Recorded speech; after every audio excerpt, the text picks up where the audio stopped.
All right, guys, welcome to another episode of the Bourbon Showdown. But today it is more of a Scotch showdown. We have the man himself. If you can tell, I might be looking a little dapper than I normally do because when you're dealing with Scotch, it elevates a little bit, and nobody makes that more apparent than Greg King. He is here with us today, looking dapper as ever. He is the national single malt Scotch ambassador for Diageo, and today we are talking Lagavulin Scotch. How are you, buddy?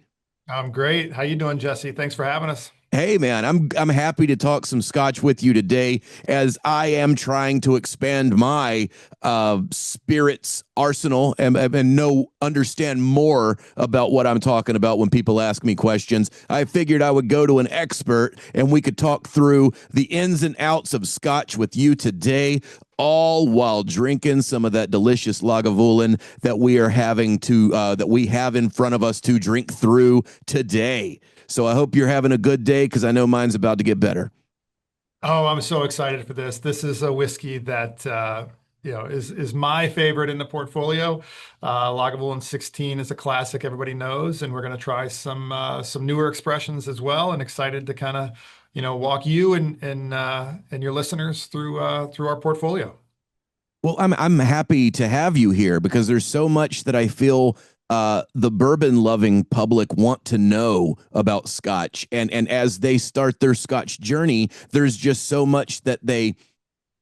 I feel education helps people make that transition a little easier when they know that what they're experiencing is normal, and that when I'm approaching a Scotch for the first time, maybe I think about it this way, or maybe I think about it that way. It just takes some of the scary out. So I appreciate you coming on today and taking the edge off a little bit in terms of what future Scotch lovers are going to take away from this conversation. Absolutely. I mean, I look at my role is I want to make everyone as comfortable with the brands as I possibly can in the time that I have in front of them. That's kind of my pitch. So if we can answer a couple of questions and make people feel more comfortable when they look at that giant wall of Scotch whiskeys when they go to a retail shop or it's on a back bar, then I feel I've done my job. 1,000%. I like giving people the repeatables. Like every time someone brings something to a bottle share or they bring a new glass to the table at a nice restaurant, I like to give them that thing so that when the person they're with goes, "What is a Scotch whiskey?" they can actually, affluently give a brief descriptor and look like the smartest guy in the room, even if it's just for one dram. Yeah, yeah. I mean, I get that all the time. I love whiskey, but I don't like scotch, or I like bourbon, but I don't like whiskey. And I think there is some confusion there for sure. And why wouldn't there be? There's a lot of different spirits out there. There's a lot of different brands. And as long as we can kind of give the foundation, so what makes what's in that bottle, as long as we can explain that to the drinker, then again, we're on the right track. 1,000%. Give them just enough to be dangerous with and still have a good time as they're out and about drinking good scotch and living up life. Yeah. So let's start there maybe. Lagavulin, I will selfishly say one of my favorites, always on my shelf, always when I'm starting a night of scotch, I'm probably starting with the Lagavulin 16 just because I know that it's always going to be just as good as it was the last time I had it. I find that it's a great jumping off point to whatever you have next in terms of your own Scotch arsenal, whatever that is, whatever your back bar looks like. But let's tell the people, let's get them started. ABC to be a Scotch. What does it need to be to match the checklist of it's this, it's that, it's Scotch? Yeah, yeah. And I get that question all the time. I mean, the simple answer for what makes a scotch is it's made in Scotland. That's as long as you kind of start there, then you can kind of wrap your head around some of the other kind of legalities that it needs to fall under. But it has to be made in Scotland, has to be matured in Scotland. Single malt scotch has to be matured for at least 3 years, and it cannot be bottled less than 40% ABV. It can't be distilled past 94.8, but honestly, I've never gotten that question ever. It can't be in a cask larger than 700 liters when it's maturing. Never got that question either, but that's one of the foundations to Scotch whiskey. And single malt Scotch specifically is made from three things: yeast, barley, and water. So made in Scotland, aged for 3 years, made from yeast, barley, and water. As long as you kind of have those, then you're ahead of most people, if I'm being honest. I love the sheer like there's nothing to me that's more human than the distillation. Like three ingredients. Like when this thing started hundreds of years ago, they knew like they worked with what they had. It's a invention of necessity or an invention of what's around you, right? The same as bourbon. The grain was corn, so they used corn. You're in Scotland. What do you have an abundance of? Boom. Turn it into the goodness that we have before us today. Yeah. Yeah. Someone once described it. I was at a tasting and they go, it's like pizza. Pizza's all the, it's dough, sauce, and cheese, but they all taste different. Right. Single malt Scotch, everyone's kind of using the same three ingredients. Obviously, there's these touch points along the way that alter the flavor profile, the final spirit. But we're all kind of starting from the same place, and it really is, what is the distillery character? What do we want to look for in the final spirit? With Lagavulin, you get that big, smoky, robust, powerful whiskey, very complex, but incredibly balanced, incredibly balanced. So yeah, if that's the style that you're looking to create and that's the style you're looking to enjoy, then you're in the right spot. I love it. And with so okay, we've knocked that door open. Tell me a little bit about the history of Lagavulin. Like, tell me in the landscape of Scotch whiskey how this one has captured people's imaginations and is one of everyone's go-tos when they think good Scotch. Well, I might be a little biased, but it really is a perfect whiskey. I'm so happy to hear that it's one of your favorites and one that you start the evening off when you're enjoying single malt Scotch. The distillery's been around for over 200 years old. It was founded in 1816. It actually sits on the southern tip of Islay. So Scotland's broken down into the whiskey making regions. Islay is on the west coast of Scotland. A lot of people will say Islay. I get that a lot, but it is Islay. They'll And say Islay with a clear point of view behind it as well. Like I've gotten into arguments where you're never trying to be rude, but you're like I don't think it's actually you know what, say whatever you want to say. I'm not gonna. yeah, you try to say it back to them a couple different ways and let them hear it, but sometimes they don't. That's right. But on the west coast of Scotland is this tiny little whiskey island called Islay. We sit on the southern tip of that island. So if you're standing in the Atlantic Ocean, we're right on what's called Lagavulin Bay. And to our right and to our left are some of our biggest competitors. And the style of whiskey that comes out of that island is big and robust, complex. But as I mentioned, I think really what separates Lagavulin is we have smoke within the flavor profile, but we always look beyond the smoke. That's one of our approaches to this spirit. Look beyond the smoke, and underneath that you have these beautiful flavor profiles, which we'll get into when we taste it. But been over 200 years in the same spot, Lagavulin Bay. The distilling in that area actually dates back to, we think, the 1740s, 1750s. And there were a lot of illicit distillers in that region at that time. And in the early 1800s, our founder, I've talked to many people about this. No one can really figure out how this happened. But our founder, who was a farmer named John Johnston, actually worked with all those illicit distillers, somehow opened up the Lagavulin distillery, and replaced the illicit distilling on that part of the island.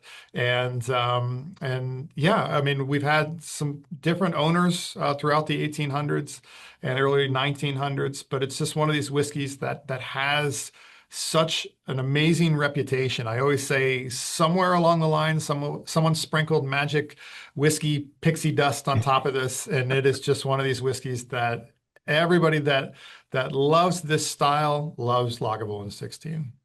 Well, and Scotch has done a great job too of defining that regionality. Like when you're pointing to Islay or you're pointing to the different various regions of Scotland, and we're getting better at that. Like you're able to point now to hotter regions versus colder regions, and it's not just those two states that dictate how the whiskey ages in America. But how, for anybody that is at, I like how you said that a minute ago. If you're at the store and you're looking at the wall, like what regions can people expect to get which flavors from?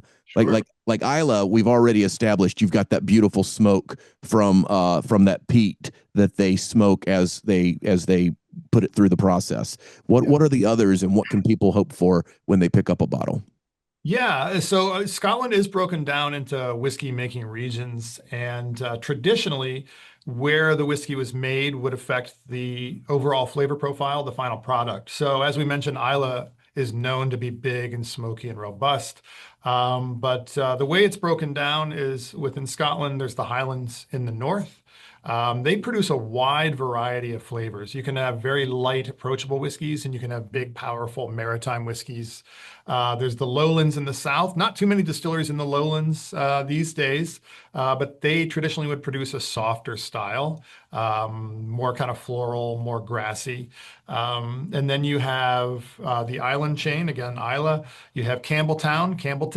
Campbellton used to have about 29 distilleries. I think they have three now, but very much maritime, robust flavor profile, and that's on the West Coast as well. And then you have Speyside, which is part of the Highlands. It's a subdivision of the Highlands.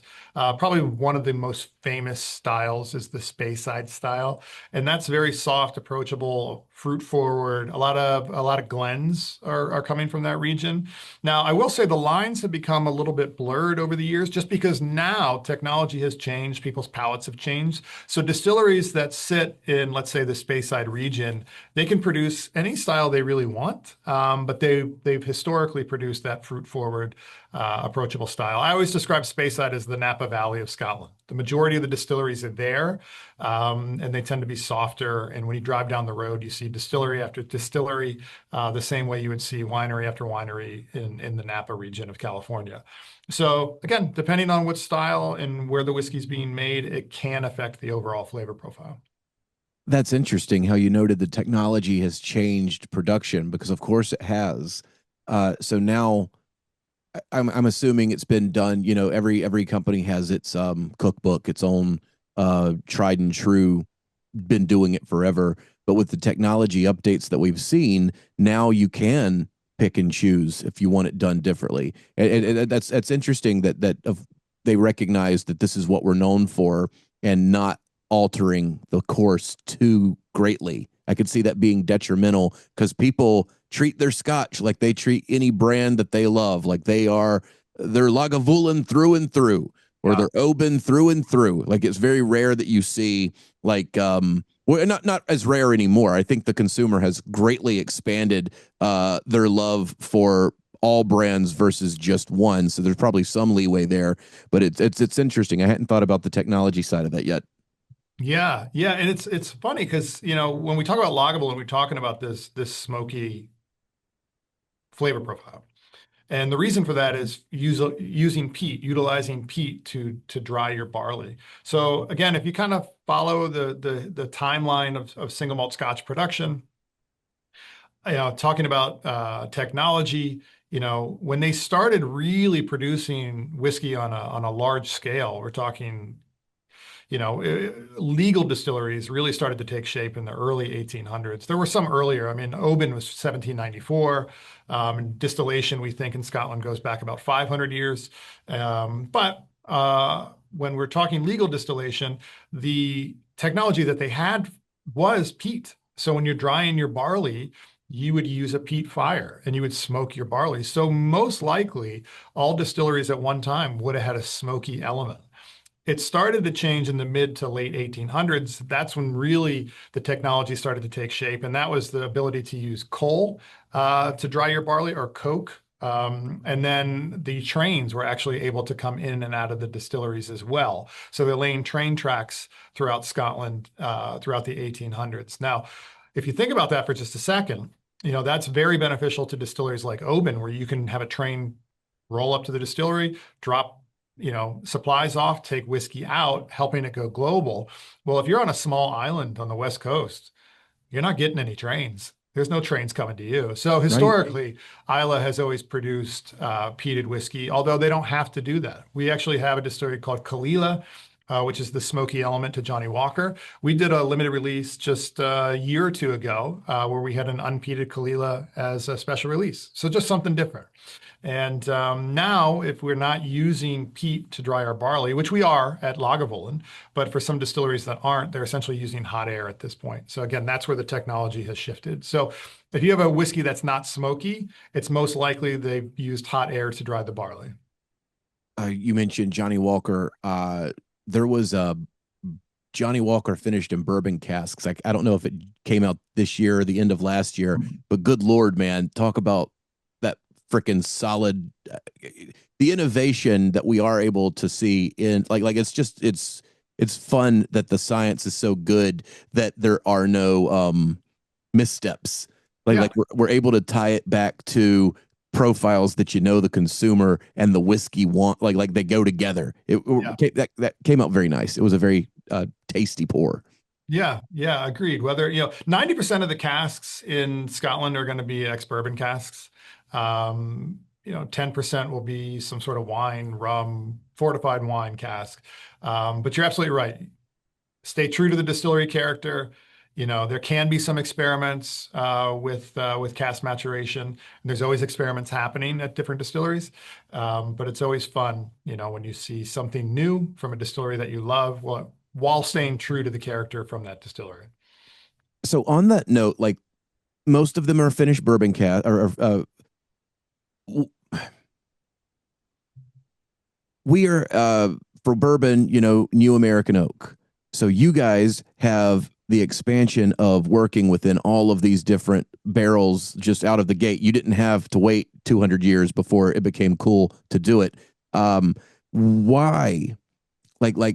There's always a reason. Like if we're doing it without, why were you guys doing it with? Like what is the logic behind it, and why did it take us so damn long to catch up? So if you think about it, this is a fun kind of, conversation to have with those that really appreciate kind of, to your point, why are we making the whiskey the way that we are? Why are we maturing it the way that we are? Well, Scotch whiskey didn't have access to those American barrels until after Prohibition. Oh wow.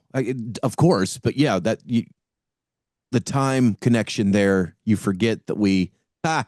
okay. So the traditional casks for Scotch whiskey would have been some sort of fortified wine cask or wine cask that they would have access to, European oak, most likely. And that would have been the original style, which now, because American whiskeys, bourbons can only use that cask one time, Scotland has benefited from that, and they've been able to adapt to produce whiskey that matures incredibly well in ex-bourbon casks. And when we get to one of our expressions today, you'll really see how a first fill ex-bourbon cask can highlight even a powerful whiskey like Lagavulin.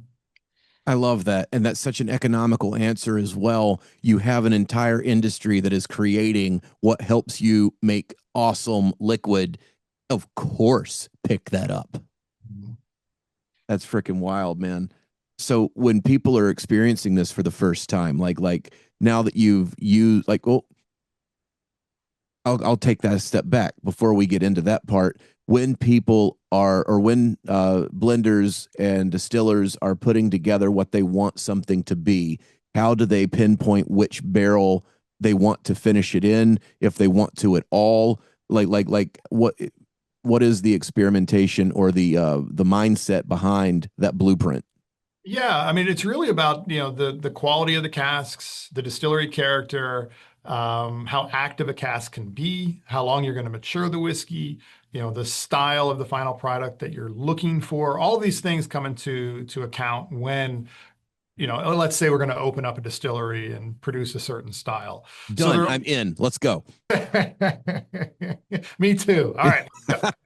So once you establish the style of whiskey, and when we're talking about Lagavulin, let's say, you want a smoky whiskey, so we're going to utilize peated smoked barley, right? So that's really the first step. That's the first ingredient.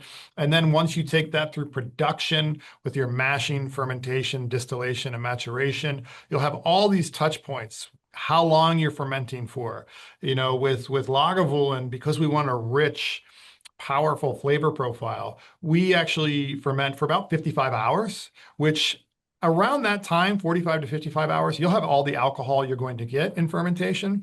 Now, if you push that further, you can push it to 75 hours, over 100 hours. And when you do that, you will change the final product from a flavor standpoint. If you're pushing over 100 hours in fermentation, you'll have a beautiful citrusy orchard fruit note, which you get within Oban. So that's a completely different flavor profile than Lagavulin. So once you kind of understand that is what you want your kind of distillery character to be, then it's the size of your stills. Do you have tall stills? Do you have short, round stills? Do you want a lot of copper contact? Do you want less copper contact? The more copper contact, as we know, the softer the spirit will be, the more impurities come out, the more the sulfur will come out. If you want less copper contact, you'll have a meatier spirit. And then maturation. So once you kind of tie all that together, do you want a refill cask, for example, because you want longer maturation? Do you want to put out something that's going to have a lot of cask influence? So you could have a first fill ex-bourbon cask. You could have a first fill sherry cask. And when you use a first fill cask or a very active cask, you're going to get a lot of influence from what was in there before. So this is the beauty and science of distilleries and master blenders, where they can think on that scale of what do we want a spirit to taste like and how are we going to get there? Like any great artisanal chef, they just know, like they've got the idea and they've got the know-how to make that come to fruition. Yeah. That's gorgeous. So with Lagavulin, like they identified, or well, I guess selling is the best recognition point, right? Like they knew they had a hit, and they why alter from that. But in this new landscape of whiskey, Lagavulin has a very good reputation, like culturally. Like Mhm. I think when a lot of people think Scotch, they think Lagavulin probably first. If it's not first, it's definitely one of the ones that people know about. So from Scotland to America standpoint, or Scotland to the rest of the world standpoint, like how has Lagavulin captured that imagination and kind of maintained it? Where Yeah. some brands you've seen ebb and flow, Lagavulin's sort of front and center of a lot of people's minds. Yeah, I mean, our 16, which is our flagship, was really, it's the foundation to the distillery. But for the longest time was really one of the only expressions. So even though people know Lagavulin, if you think about the portfolio, it's actually really small. We don't have too many offerings. And for a long time, the 16 was really the only true offering. And we always say, as I mentioned before, look beyond the smoke. So the smoke is definitely present, but underneath it, you have all these beautiful, rich flavor profiles. So we want to keep a balance to smoke, but also this richness and flavor that you can really start to pick out as you sip and savor that expression. And if I take it back a little further, Lagavulin, again, the distillery is over 200 years old. 1816 is when it was founded. And it was 1988 when you saw the 16 that we know today actually make it onto the shelves. And it was really the representation of what does a smoky Islay whiskey taste like. And if you're looking at Scotch drinkers in the late 80s, they weren't 100% sure what the response would be. You're talking a lot of blends at that Yep. period. And the response was amazing, overwhelmingly positive. People just really gravitated towards it. So it's smoke, it's balance, it's complexity, and we've never veered from that. So I think because we have this reputation, this true heritage and quality and craft within the Lagavulin 16, people know what they're going to get. And because of that flavor profile, having complexity, having balance, people just keep coming back more and more and more. I always say it's undefeated, that flavor. Well, it's that complexity and balance that because there are a variety of peated scotches, and some go all the way, some go little bit of the way, and you guys are cemented right in that sweet spot of it is cohesive to the rest of the whiskey in the bottle. Yeah, yeah, and it's measured as a heavily peated expression. So it's on the higher end of that, ppm level, that phenolic parts per million level. But again, it's not smoke for the sake of smoke. There's a Right. lot of balance, there's a lot of flavor, and it's just perfect.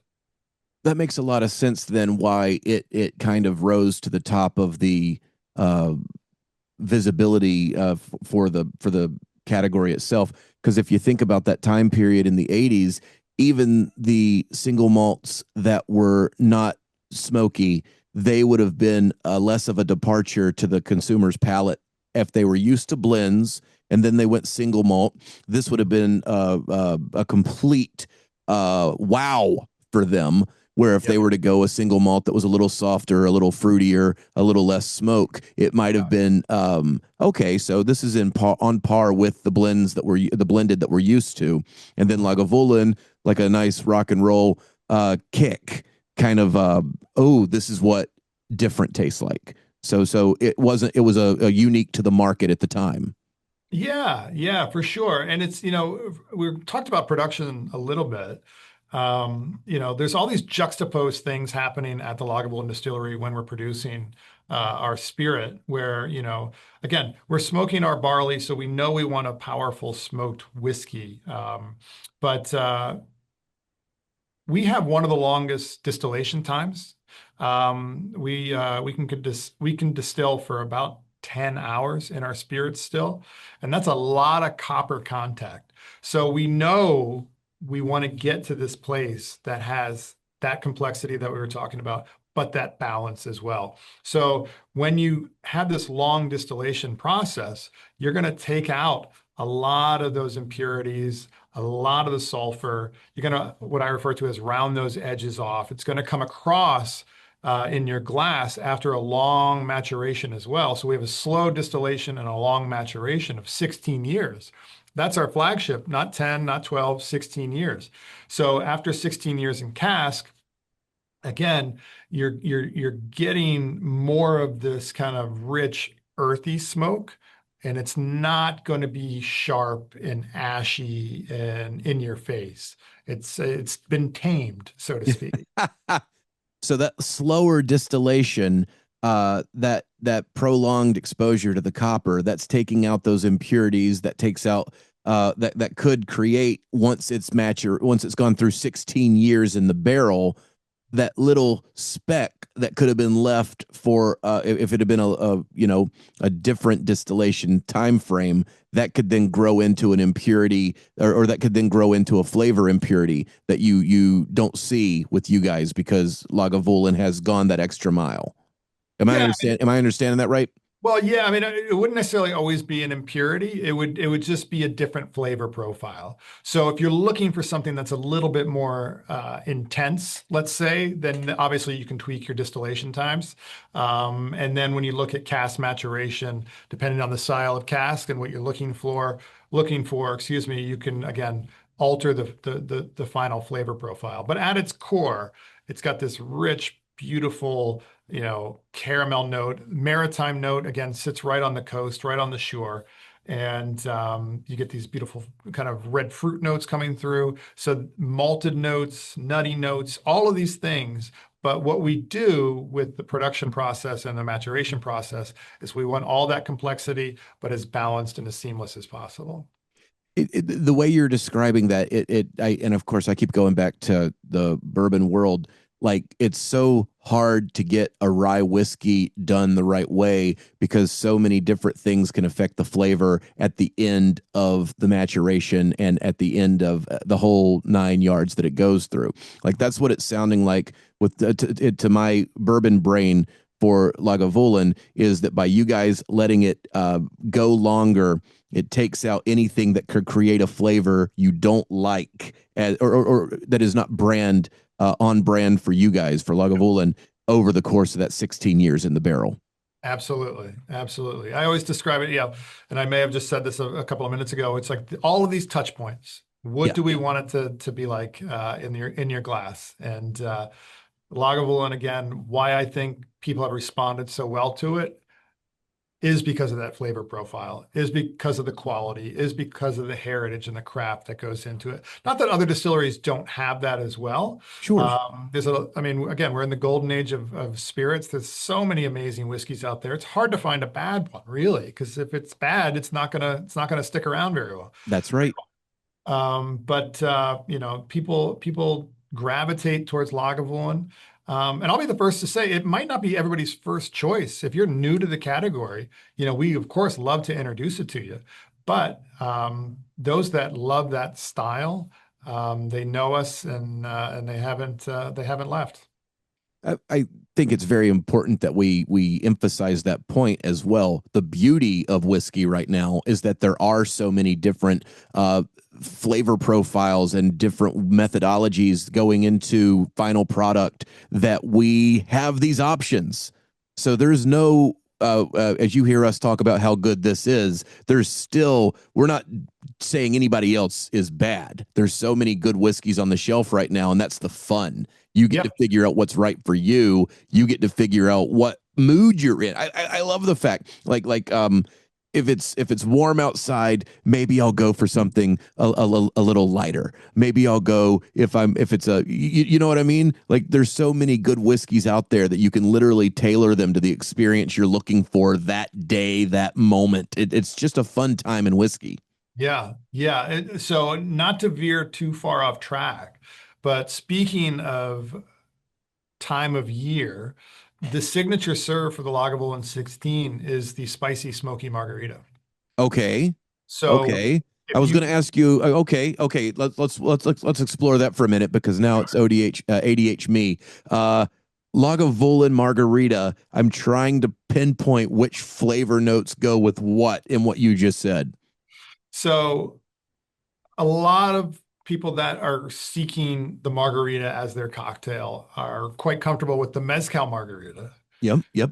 So when we launched the Offerman Edition Caribbean Rum Cask a couple of years ago, we launched that in LA at Venice Beach. Okay. It was actually the first time we utilized Caribbean rum for maturation at Lagavulin. So we knew we wanted kind of those beachy tropical cocktails. And it was actually somebody on our team that saw a mezcal margarita on the menu and said, hey, let's put Lagavulin in it. And it just works. It is so good. You get the spice, you get the smoke, you get the sweetness, and all these things. It's incredibly balanced if done right. Little salt on the rim. We get that maritime kind of thing happening as well. It's amazing. A lot of people, to your point, are like, okay, let's explain this one to me. And then they get a chance to try it. And it's just, okay, all right, we've taken it up a notch here. Let's go. Well, and you just said the thing that made the whole thing make sense to me. Put it together the right way to everyone. If you're going to try and replicate this, find yourself a recipe that doesn't involve a big green jug of something to mix with your delicious whiskey. Don't make that mistake. Find the core ingredients and put it together yourself. It's not that hard once you have them. Yeah. Yeah. So again, it's a great way to enjoy it in the summer. If it's a hot summer's day and maybe you don't need a neat pour and you're looking for something different, that's a great way to enjoy it. Hey, don't tempt me with a good time. I might have to make one of those later today after we get done drinking through some of these bad boys. Yeah, for sure. Well, on that note, we've talked about it so much. You want to drink through a few with me? Yeah, yeah, let's do it. Let's start with the 16. That's the flagship, as we mentioned.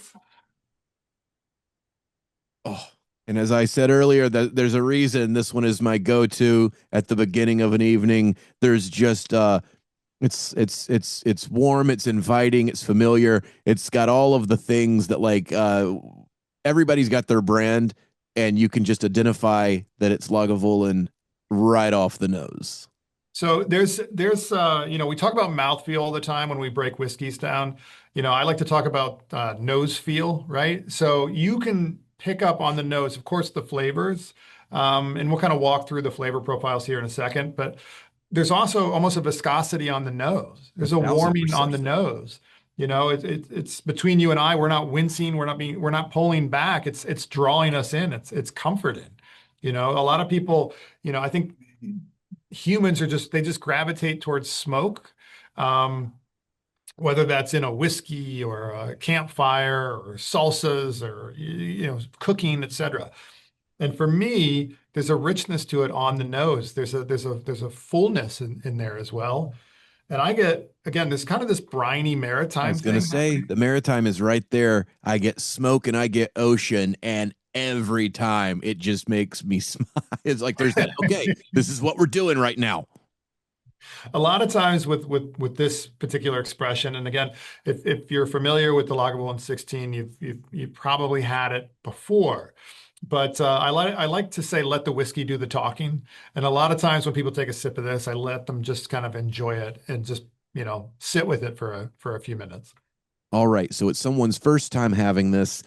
We've already established that you need to look under the smoke, that the smoke is there and it's awesome, but there's more underneath. What would you tell them to look out for as they go into this for maybe the first time? For sure. So again, look beyond the smoke. The smoke is there. That brininess is there. Underneath that, you have this caramel note that sits in there as well. There's a richness to it. It's full bodied. It's full flavored. There's a red berry fruit note that's kind of weaving through. And it's all balanced, as I was saying. It's all these big, bold, complex flavors, but there's a softness to it. There's a balance to it. Smooth is the word that gets thrown around quite a bit, and smooth can mean a lot of different things. But I refer to it as complex and balanced and seamless. 1,000%. And I think smooth is one of those words that everybody uses so much that it started to mean everything. So Yes. I agree with you 100% that the balance and complexity is what makes this such a full-bodied yet approachable pour. And with Tiny bit that, of spice, tiny bit of spice in there. little bit, and with Yep. that, we cue the music. Cheers. Cheers, Jesse.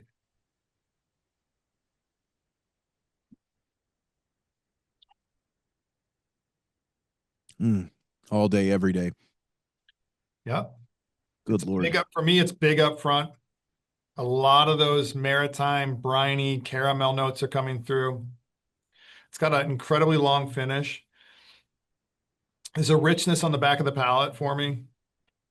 It's a fully immersive sensory experience in that from nose to finish, it gets everything working together. Like there is that pop of smoke, then there's that beautiful sweet, and then there's that earth, and then there is the finish where it just hugs, and all of it is happening simultaneously without stepping on one another. Like all of it is balanced. All of it is right there doing what it's supposed to. None of it's taking you too far in any direction that's not like on the path of the rest of them. Yeah. One of the things I say this all the time, so I apologize if you've sat through one of my tastings before. But when we look at the flavor, like if we look at these big, bold flavors that we pick out in every day, in your kitchen, like if you had a spoonful of honey, not that this tastes necessarily like honey, but you get a spoonful of honey in your kitchen or you're having tea, for example, you get these big, rich, full-bodied flavors and nothing's fighting with one another. Same with peanut butters, right? It's this big, full-bodied flavor and it's just this smooth, seamless thing happening. And that's what I think in whiskey form you get with Lagavulin 16. Bold, rich, complex, full-bodied, viscous, smooth. And from our history conversation a minute ago, from the 80s to now, can't you see why this would have been just a freaking home run in 1988? There was nothing quite doing what it does at that time. Yeah. Yeah. I'm sure a lot of people had their eyes open to this flavor profile. And you still see that now, Jesse. Like when I talk to new whiskey drinkers, those that are new to the category, sometimes they don't even realize a whiskey can taste like this. This is a new Right, right. experience. And even in 2026, you can take someone on that journey of why does it taste like this? What's the reason behind it? And then kind of, let them kind of explore it on their own. So, Well, that's why I knew you were the person to talk to about this because you have been doing this for a while now, and you have had bourbon drinkers come to you and ask. So it makes perfect sense for people that are finding Lagavulin after hearing us talk to each other oh, this is no longer a scary thing. I now yeah. know more than I did, and when I taste it, I know okay, I've got something I can attach to based off what I already knew. Yeah, yeah, and we're lucky too that in this day and age, people are looking for fuller flavors, Yep. right? So whether that's food, and I always say could be spicy chicken wings, people are a lot more experimental now than they were just a few years ago. So that puts us in a very unique spot where we can introduce a smoky whiskey if they're new to the category, and maybe they're not pulling back as much as they would have just, let's say, 5 years ago, because they're exploring, funkier cheeses and more complex, culinary, opportunities. And that kind of carries over with the whiskeys. It's almost like a 1-2 punch where the mass production of the 2010s or 2000s, maybe the early 2000s is a better way. Like, if you're looking at it from a restaurant standpoint, people got so tired of TGI Fridays and Chili's that they started going back to farm to table and looking for that more artisanal experience. Yeah. And the same is very true with the boom that you've seen in whiskey, Yeah. where and education, a combination of that getting tired of the run of the mill and the ability to find more information. I remember I started this show because when I was trying to learn about whiskey, all you could find were the same four angry dudes sitting around talking about what they hated. Do you remember that space? Do you remember how it used to be when you had whiskey critics or anybody talking about whiskey? It was always negative. And now you've got all of us out here spreading the good word of good spirits, and people are able to listen to us, pick up on what we're talking about, not feel bad for not already knowing it, Mhm. and then take it and apply it to what they're trying to do. So, education plus that full cycle of getting tired of the mundane led to this expansion where people are now, yeah, let me try Dave's hot chicken or Yeah, whatever it happens, let me try this thing I've never had before and then loving absolutely. it. Absolutely. Yeah, I couldn't agree more. I mean, and again, the portfolio is quite small. So I think that's a great segue if we'd like to jump into our newest. This is the latest addition to our portfolio, the Lagavulin 11-year Sweet Peat. Sweet Pete. Sweet Peat. So for your listeners, you may have picked up that we started with the 16 and now we're going to the 11. I was going to ask. I'm glad you're jumping on this because go ahead, go ahead. So again, want to give the foundation. We want those to experience what our distillery character is, what we are known for. And I think that allows the consumer, the whiskey drinker, to really understand and experience whether something is new, something is limited, different cast styles, and you can kind of branch out and go in different directions once you kind of have a better understanding of the foundation to the distillery. Now, this Lagavulin 11-year Sweet Peat is the first uh, permanent line extension at the distillery in almost 10 years. Permanent. So this is one you like it, you love it. You can go back and get it again. Exactly. Exactly. And we just launched this in February. We launched actually during Fashion Week here in New York City. And it started hitting the shelves in February, and what are we, middle of April now? So it's only been on the market for about a month and a half, and we're batting 1,000. So my first question when we knew we were going to launch Sweet Peat is, what is the sweet in Sweet Peat? And I see you nosing this one. I see the comparisons. It should be a little sweeter on the nose. The sweet in Sweet Peat is the cask style maturation. This is 100% first fill ex bourbon casks. Okay. Our 16 is refill casks for its entirety. So those that are kind of new to single malt Scotch or Scotch maturation, refill cask means it has matured Scotch whiskey in it multiple times, Whereas a first fill ex bourbon cask, what we use for the 11 year, this is the first time our new make spirit is going in it. It's had ex bourbon in it, shipped to Scotland. We put our whiskey in it, or our new make spirit, which becomes whiskey, and you get a much more active cask. And when you sample and nose this, I get all those beautiful bourbon flavor profiles. It's the vanillas, the toffees, the caramels, the butterscotch. There's a little bit of spice in here, a toasted oak spice. But one of the things, and I think this comes up, I hope you appreciate this, Jesse. One of the things that I got initially that comes up a little bit more with American whiskeys is that kind of like powdered sugar confectionery thing. I got that the first time I ever nosed this. So the smoke is absolutely there. But that active cask, a lot of people think this comes across smoother, sweeter than the 16, which is that bigger, bolder flavor. Well, I think you nailed it with the confectionery sugar because you're getting Lagavulin through and through. Like the through line here is that baseline nose of Lagavulin. But then after that, those sweet notes coming from that bourbon cask is marrying with some of that maritime. And it's almost like the saltiness from the island and the sweetness from the bourbon barrel is creating some of that confectionery that you're talking about. Like you completely get it. It pops right out, but it pops right out after the Lagavulin.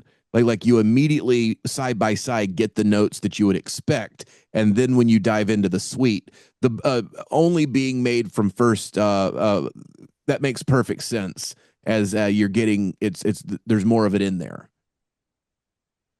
and it's sort of breathing it. And we talk about, bringing those bourbon drinkers into the Scotch category. And again, this is a smoky whiskey, but sweeter, more of those vanillas and toffees. Um, Also a younger age statement, so a little bit more approachable in that respect. And because of it being a younger age statement, the price is also going to be a little less than the There you classics. go. So it's really a fun kind of, people refer to it as a gateway into the single malt category. And price point, age statement, flavor profile. I am so excited about this expression. Again, everywhere that I've taken it, on premise, off premise, consumer, everybody really, really enjoys it because it's Lagavulin and it has such a strong following. They want to try everything from the distillery if they're already fans of it. And if they're new to it, this is a good way to allow them to see what you can do with a peated Scotch whiskey at 11 years old. I love it. I'm going in. Yeah. Cheers. Cheers.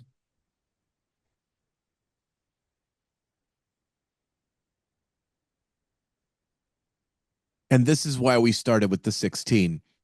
Your imprint of the brand is established, and everything you're tasting ties back to you get the Lagavulin, you get the peat, you get the under the smoke, and then you're right. There's a sweeter note to it that's almost at the end of the like it boomerangs, and you get the sweetness at the tip of your tongue after it hits the mid palate, and it comes back. It creates that salivation where you're like, okay, more. Yeah. Like it's the body asking for more through the palate. Yeah. Yeah. I'm Man, really excited about this one. this one's got a lot going for the like it's hitting like now it's at the sides of the tongue. Like the palate's it moves around. Like it's very distinctly moving from point A from 1, 2, 3, 4. You know what I mean? It's got a softness to it. Well, that's my question. How does it have this softness but still come across as robusto as it does? You know what I mean? Yeah. It's the peat. It's got to be that volume that you get from the Lagavulin base, where even though it's a little softer, it's not coming across as weaker. If that makes sense. Yeah. Yeah. I like that. Absolutely. Yeah. It's not weaker. Again, I would take it back to those touch points, throughout production, that again are going to give you that complex but balanced new make, that distillery character. And then you have that brand new first fill ex bourbon coming through. So again, you want them to work in harmony. You don't want them to compete with each other. How are we going to accentuate the flavor profile in a positive way where everything kind of comes together. 1,000%. I would say softer, not weaker. I You know what like I mean? I Like like like that. if the people are looking for words that they can anchor to, I think there is that delicate mouth feel, or I'm sorry, that delicate texture that comes across with a very robust mouth feel. Yeah. So it's And this does really, really well in an old fashioned, a smoky sweet old fashioned. I could see it going well in like a I've been on a Black Manhattan kick lately. I Mhm. could see this as the base of an Amaro led cocktail could work well. Yeah. Yeah. I was in Florida not too long ago and we did a tasting. And there was a gentleman that was willing to try the Lagavulin expression in front of him, and he was open to it, but it wasn't really his style. Right? He was open to it, and he goes, I really like smoked old fashions, where they bring out the smoke box and the whole thing. Yeah. I go, well, can I buy you a Lagavulin old fashioned? And I did, and I watched in real time this shift from, oh, okay, I get it, to how do I buy a bottle? Like, where can I get this? So it's funny. It's kind of, how best to enjoy it. What's going to give you the most appreciation and enjoyable experience. And Well, it all goes back to what's your jam, right? yeah, Like you as the consumer know what you like. So as you find something that you're interested by, there's ways to add it to what you know, like without it taking away from what you like. yeah, Man, that's got a lot going on in the finish there too. it's a long finish. It It's a really is. long It's still finish. going. Yeah, Deceptively long considering how light it is on entry, and then it's almost like if you've seen when they're building, how sometimes they'll nail into drywall and it'll expand, like so that it doesn't move. Like mhm, that's almost how this is hitting me. Like it's like we said a moment ago, it's light but it's not yeah. weak by any stretch. Yeah. And those that know our portfolio are familiar with us having an 11-year expression. Those were the Offerman editions, which we did four of. And sad to say that we're moving away from those limited releases. They were always limited. Started in 2019 is the first one.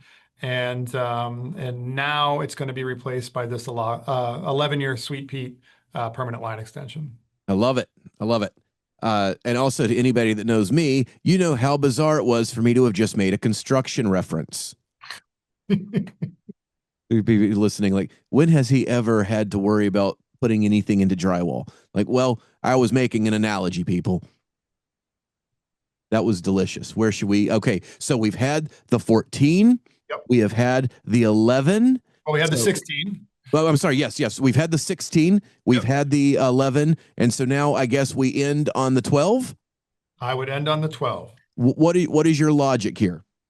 So the 12 year is a really fun expression. This is part of our special releases, and these come out once a year. And it's really about experimentation from distilleries we know and distilleries we don't know. I see your eyes lighting up already. Oh my goodness, the nose on this. Okay, keep telling me about it, because that was the recognition was what you just saw there, where this is like, yeah.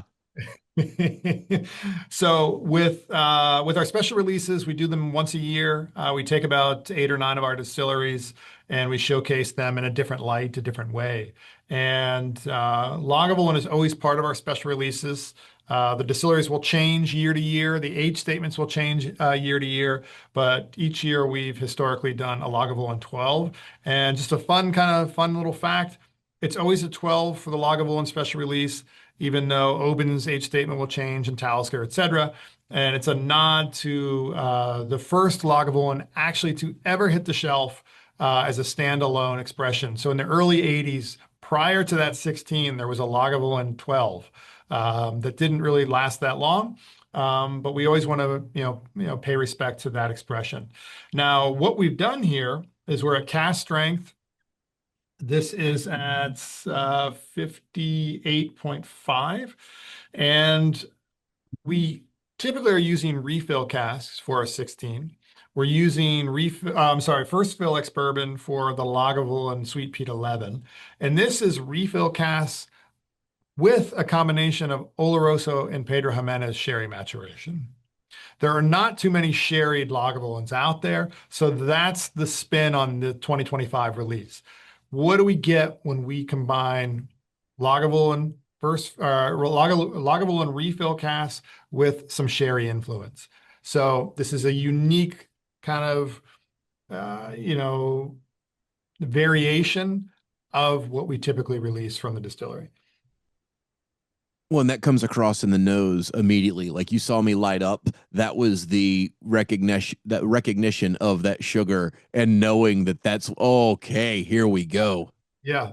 So those that are new to sherry, Oloroso sherry is rich and tannic, a lot of dried fruit, a lot of fig, All day long. nutty. And then Pedro Jimenez sherry is the sweetest dessert wine in the world. It's essentially making wine from grapes. Lots of beautiful breadfruit notes and raisin quality as far as the flavor goes. And you start to pick this up as it kind of weaves through that malty, again, a slightly younger age statement. Those malty flavors come out, that kind of almost baked bread, the maritime notes, lighter in color here, even though we have the sherry cask influence. Have you taken a sip yet? No, I've just been, I could live in this nose for an hour. Let's go in. Cheers.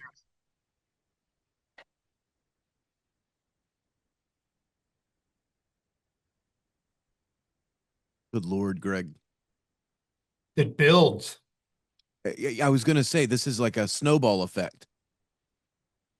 For me, it's a little soft up front, but that snowball effect, to your point, Jesse, it just builds and builds, and it's a flavor explosion on the back of the palate.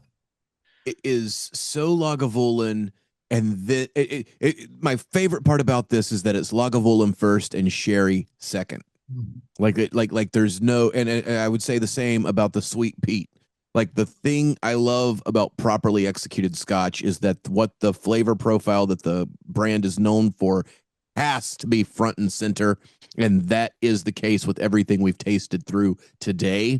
and this one is no exception. Where you get the it, I like the what you've said a few times, the under the smoke. You get the under the smoke, and that base is still what you expect from Lagavulin. I feel like I've said the drinking game for this episode will be every time I say Lagavulin, enjoy a pour, or enjoy a sip. But the differences under the hood are what makes this guy stand out. Like Mhm. you've got what you know, and then after that, even now, a minute later, it's just now hit the side palate. Like it's still just rocking and rolling, man, Yeah. without being too dry, without being too sweet. It's right there in that middle spot where you want it to be. Good Lord. And it's still like it's just now hit that salivatory spot where you're just wanting more. Yeah.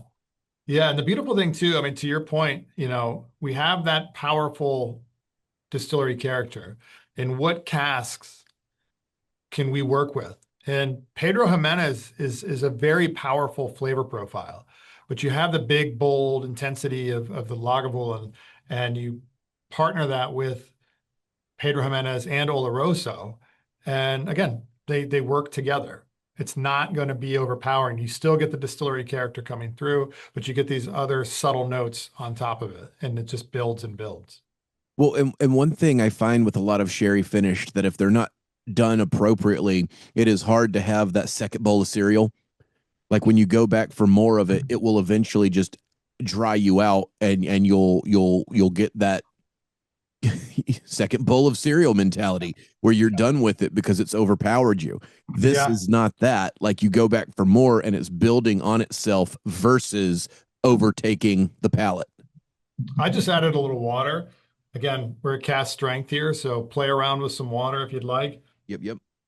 Going to bring that ABV down, see if it kind of pulls out any more of those flavor profiles that we love. I think being a fan of the brand before we talked today, and then seeing how you guys have been able to refine what you've created so that it's true to what you do, and it's also something else like completely unique to you. Yeah. Like none of it is a departure. You put all of these next to each other. The through line is that base flavor profile that your fans would expect in the bottle. Yeah. And good lord, I think this 12 year is probably going to be. There's just so much good happening under the hood of this. Yeah. Yeah, it always stays true to its heritage, offering slight variations, cast strength, limited releases, sweet peat, first fill ex bourbon. We have our distillers edition, which unfortunately we're not trying today, but the distillers editions are some of my favorites in the portfolio, and that's secondary maturation, actually in Pedro Jimenez as well. But everything at its core is going to be Lagavulin. So few offerings, small portfolio, but something for everybody, I hope. Hey, that just gives us a reason to get together again and drink more whiskey together. That's right. And you add a little bit of water, it really brings the berry forward out of the 12 year.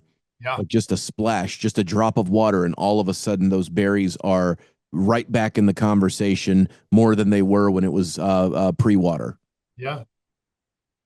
Oh my goodness. Well, Greg, this has been educational. This has been a wonderful walk. This has been a great arrangement as well. Like the fact that you've curated these three for our tasting today, a freaking masterstroke of tying them all together and establishing that baseline with the 14, and then taking us on like a literal flavor journey between the 11 and the 12.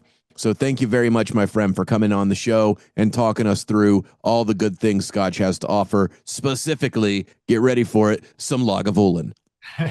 Thanks so much, Jesse. This was a blast. Thanks for having us. I really enjoyed it. And yeah, I always love talking single malt Scotch, Lagavulin.